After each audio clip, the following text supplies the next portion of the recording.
Hey, I'm Solmer Lumapas Umpok, coach of Welding Champion, the creator of Blue Soul Garage, making a video tutorial in welding for small in C1, in C2, and livelihood project. Kung baguhan ka pa lang sa channel ko, huwag kalimutan mag-subscribe, like, comment, and click the notification bell para updated ka sa mga panibago kong mga video tutorials.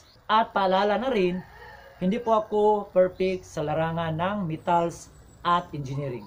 Gusto ko lang i-share ang experience ko sa SMAW. Sana'y magustuhan nyo at sana'y may matutunan kayo sa mga videos ko. And always remember, to sustain living, we must study as a more practice.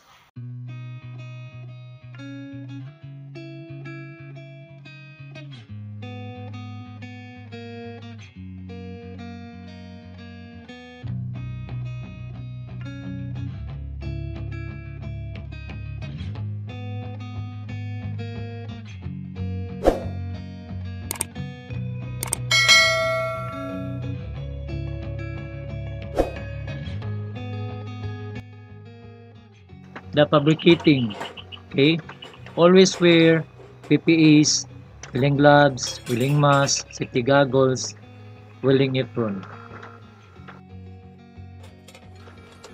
Setting up weld materials for tack weld, okay.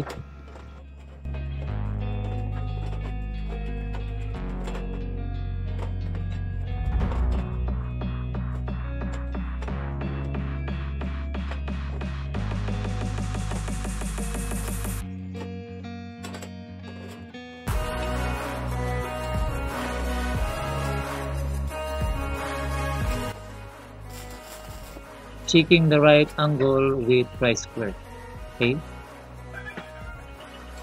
Using A611 1/8" diameter with 70 amps. Every after tack, check the right angle with the tri-square.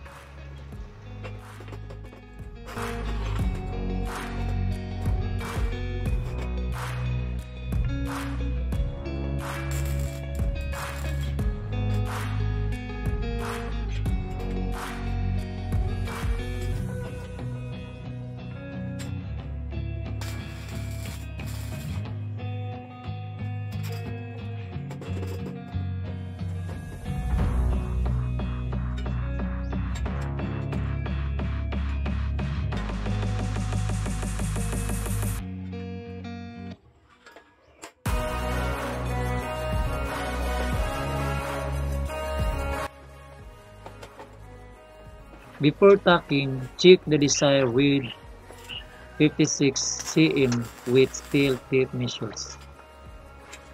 Okay. Check the right angle again.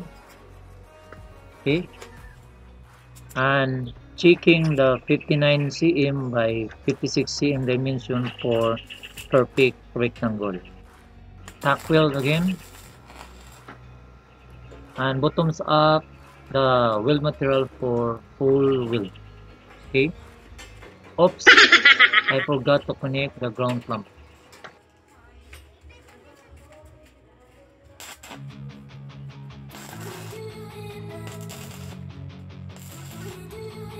And of course, to prevent distortion or warpage, we use weld technique backstitch welding.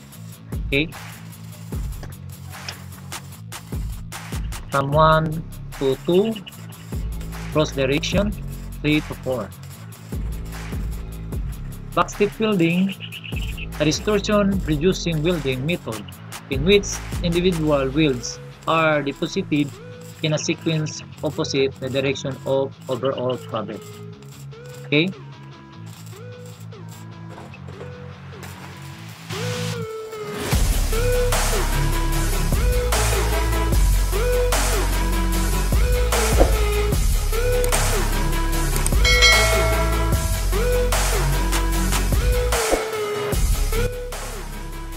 Para sa akin mga ka-garage, bawat isang corner ay full weld ko lahat yan. Okay?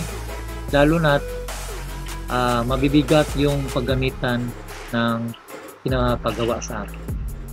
So, Hindi ako mag-limit ng electrode. Full weight ko lahat yan. Okay?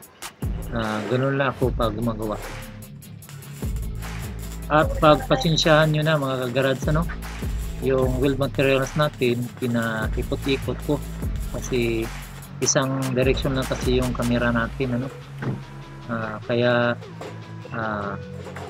pinapokus ko dyan sa isang bandang at ito naman, kinakat ko yung 2cm para sa pintuan natin, para ma-close natin at ma-open.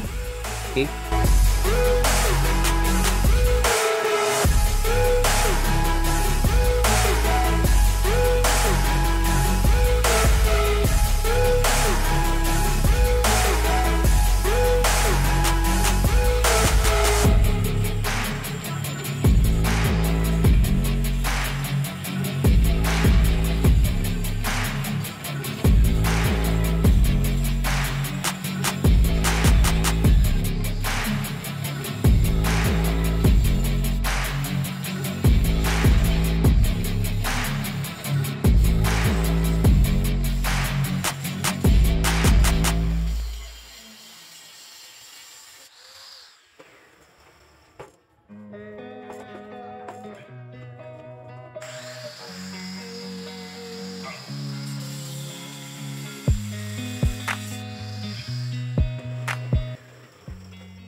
At ito naman, ito ang una nating pintura, red loop.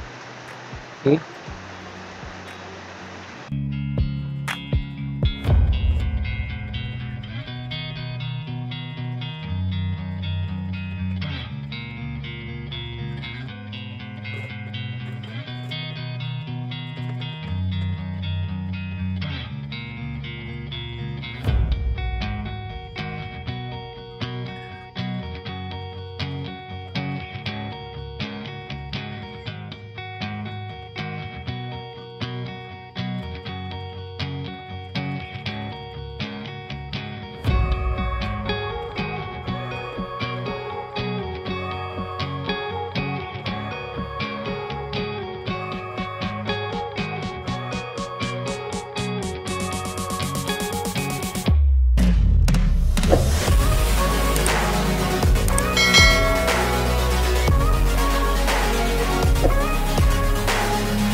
Para sa caster wheel installation, para ma-prevent natin yung plastic na mag-melt, kailangan natin ng wet rags.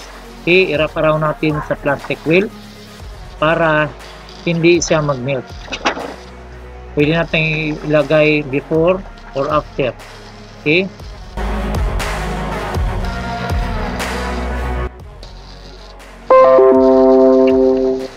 Disclaimer: ang video na ito ay base lamang sa aking karanasan. Wala po akong intensyon na manglamang na ibang welder. Hindi po ako perfect, veterano sa larangan ng welding. Gusto ko lang i-share ang knowledge ko sa pag-welding. Saludo pa rin ako sa mga veteranong welder. Okay?